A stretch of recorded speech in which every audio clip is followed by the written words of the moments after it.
தலைவி உந்தன் கண் பார்க்கும் பொழுதே தலைப்புச் செய்தி தந்தாயே.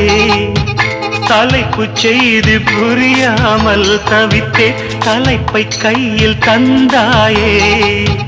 உறங்கும் போதும் உந்தன் பேரை சொல்லி பார்க்கிறேன். உன்னை கண்டு பேசும் போதோ உச்சி வேர்க்கிறேன். இந்த சுந்தர வார்த்தைகள் தந்தது யாரடி உன்னை கேட்கிறேன். உன்னை தொட்ட தென்றல் இன்று என்னை தொட்டு சொன்னதொரு செய்தி. உள்ளுக்குள்ளே ஆசை வைத்து தள்ளி தள்ளி போவதென்ன நீதி.